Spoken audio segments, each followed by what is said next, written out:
All right, everyone, welcome back to recap number 3 for my May tournament. So this is game 3. I have the white pieces once again, and I'm facing my opponent, Michael Christensen, who again is unrated like yesterday's opponent. And yeah, so I'm 1 out of 2 in the first 2 rounds, having lost with the white pieces in round 1, and then beaten my opponent in the second round with the black pieces.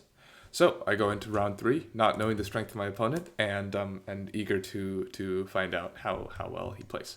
So again, I play e4 like I've been playing. I didn't really have preparation with e4 for this tournament, so I was playing a lot of Scotch if I could get it, and otherwise I was playing some sort of Italian, or kind of improvising on the go. So anyway, we get d5, which means I can't play my Scotch. But I can take on d5. There's the Scandinavian. So queen takes d5. And now the traditional move here is the move knight c3. Hits the queen, and the queen goes to a5, and you continue. But I generally like to play this move knight to f3, which doesn't attack the queen, and so allows black a little bit of time. However, it's very easy to develop your pieces and get your king to safety, and then strike back in the center with moves like c4 and d4, knight c3, you get quick development, and then you can kick the queen around if it's still hanging out there. And if the queen moves back right now to say like to d7, then it's quite a bit better for you, because now you can play a move like d4, and you're quite comfortable because the queen has wasted a tempo going back. Anyway, so I play knight f3, we get e6, I play d4, we get queen h5. So you see, I did not prompt the queen to move, but the queen has moved anyway. So that's kind of a bonus for me here. I play the move c4, taking more space. We get bishop to b4 check, and I play knight to c3. And we get this move c5. And already you can see that my advantage is ballooning. I'm actually almost winning here. And I need to play the move. Well, actually, I have a couple of moves here. I play one of the best moves, but I could play the move g4 here, which is a very absurd move. The idea is after queen takes g4, I play rook g1, and this is very similar to the line that I showed yesterday in the game where I had to play b5 and then rook b8, and sacrifice the pawn to activate the rook. And apparently, this is very good for a white after a move like queen e4 and bishop to e3. Anyway, I did not go for this because why would you play g4 when you could play the move bishop to e2 and set up an attack on the queen here, and get ready to castle. So we get queen to g6, and I just castle, defending my pawn on g2 here, and then we get knight to f6, and unfortunately this is a big blunder because now the queen is actually trapped after the move knight to h4.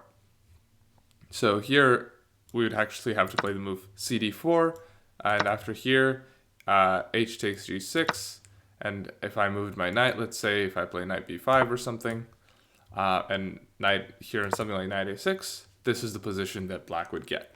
And so I would basically have a queen for a piece here.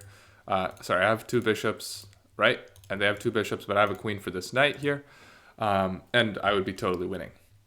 However, plot twist, I missed the queen trap, and I play the move queen to a4 check, which is a fine move, but it is just not as good as trapping the queen. So we get bishop to e2, and I play queen back to b3 here. And my idea here is that I want to take on c5. After bishop takes, I want to play something like queen takes b7. Doesn't quite work here because of bishop c6, but there are some ideas lurking in the position.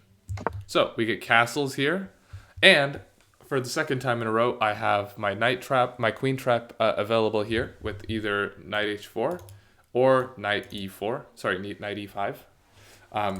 And now I do find it with this move knight e5. And the idea of knight e5 as opposed to knight h4 is that A, the knight is protected, and second, my bishops here are now opened up to hit the queen. And if the queen goes here, as it does in the game, I have this really cool move, g4. This comes back from the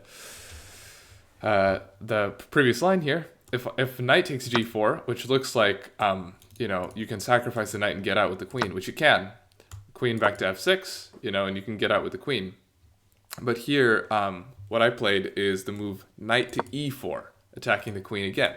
And now the queen has 2 safe squares to get to save its life. But look at my pieces; they're swarming, right? They're in the center. Sorry, they're in the center. They are swarming, and all of my pieces are lined up at the king, ready to go. And not only that, I have king h1, rook g1, and suddenly I have a huge attack on the black king. So I fully expected my opponent to play something like queen e7 or maybe even queen d8 to get out of the way. But instead, after this move knight e4, we get the move queen to h4 played here. And unfortunately, this is a colossal blunder here because finally, at long last, I find the move that traps the queen here, which is the move bishop to g5. And now the queen simply has no squares here. All the squares are taken up by my pawns, by my pieces, and the queen simply has to sacrifice itself for the g4 bishop here. So we have knight takes g4, we have knight to c6. Here, I take on c5. There's probably a faster way for me to win here, maybe with something like knight ef6 check. And this just opens up the king here with bishop f6, and then the queen rotating around to deliver mate over here. Or even queen g3 for that, queen g3. But I did not complicate matters. Instead, I wanted to simplify them by taking on c5 with the knight here. After bishop takes, pawn takes, I've removed 1 pair of pieces from the board. So we get knight d4, then now I play queen to d3, attacking the knight and the bishop behind it. Pawn to e5, protecting the knight, because if you move the knight, I would have taken the bishop. So now we get knight takes e5, hitting the bishop and attacking the knight once more by removing the defender. And then we get f6, an interesting move, forking the 2 pieces, but unfortunately it doesn't work here after queen takes d4. I could have also played knight takes e7 here, but queen takes d4, and after pawn takes bishop, I play queen takes d7, and you can tell that I'm up 13 points material. I'm very soon going to win this game, but you know, just for class, I win it in very good style here. After the move rook to e8, I play the move queen d5 check, and we get king h8, knight f7, and those of you who know what's coming know what's coming. After king g8, I sacrifice the knight with knight to h6 check. It's not really a sacrifice because it's a double check with the queen here.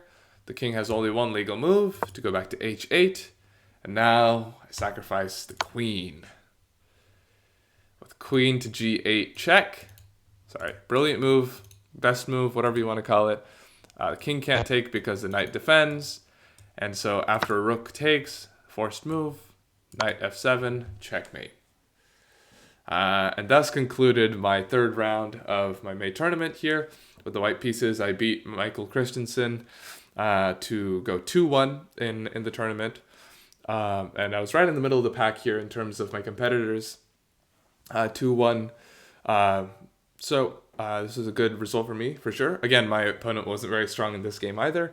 But, you know, I'll take a win where I get one. And so that was the game. So thank you everyone for tuning in for the recap.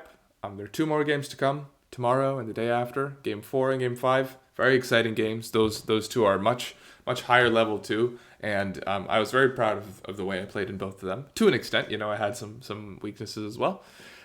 So anyway, that's it for today. Thank you for tuning in. And catch you on the flip side.